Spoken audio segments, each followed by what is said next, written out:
brotherhood ends forever. Charles crazy as Andrew lobbied hard to stop him becoming king.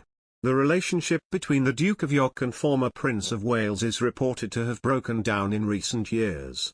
Prince Andrew and King Charles III walked together during their mother's recent funeral, putting their disagreements and lifelong differences to one side.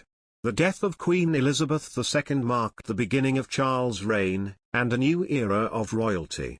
He and his wife, Camilla, Queen Consort, are now challenged with continuing the legacy of Elizabeth II while stamping their own mark on monarchical history. However, according to some, these efforts could have been thwarted if certain members of the firm had their way. In her new book, the royal biographer Angela Levin dissects the intricate relationships of many of the royals, including that shared between Charles and Andrew. She claims that Andrew, whose legal team earlier this year reached an out-of-court settlement with Virginia Giuffre, the American who accuses the Queen's son of sexual assault, allegations which he vehemently denies, has rarely got on well with Charles. Talking about the time just before Charles and Camilla married, she alleges that Andrew did not want Camilla around. More scandalously, however, is Ms. Levin's claim that Andrew lobbied hard to make sure Charles did not become king.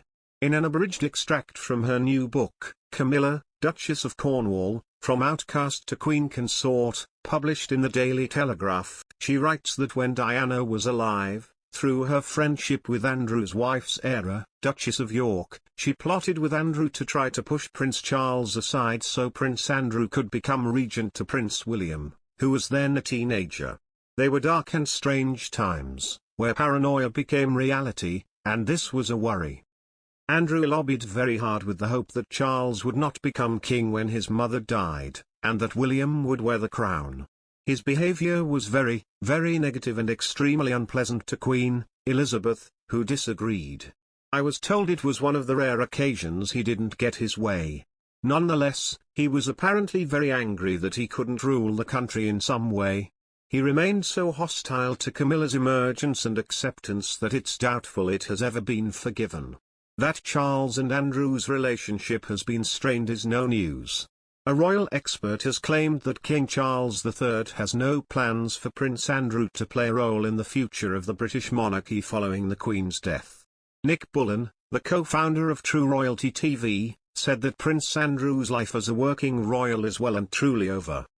For Prince Andrew, his life as a working royal is well and truly over, Bullen told Fox News Digital. We won't be seeing very much more of him in the coming weeks and months. Don't believe that he is part of the King's plan for the future of the monarchy. The King has been very clear in saying that he wants a slimmed-down monarchy.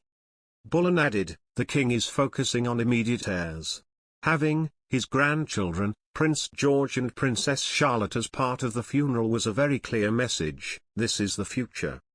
The Queen's second son was seen at his mother Queen Elizabeth II's funeral earlier this month, after previously being stripped of his royal HRH title and his military and charitable affiliations after details of his ties to paedophile Jeffrey Epstein emerged.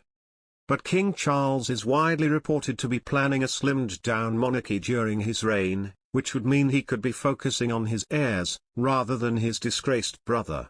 Bullen said that there is no longer a role for Prince Andrew in the monarchy, adding that the Duke of York will not be given any of his military titles again after he was stripped of them following revelations about his ties to Epstein emerged. Buckingham Palace announced in January that the prince would be stripped of all his military titles and patronages. It is understood King Charles was instrumental in influencing the decision.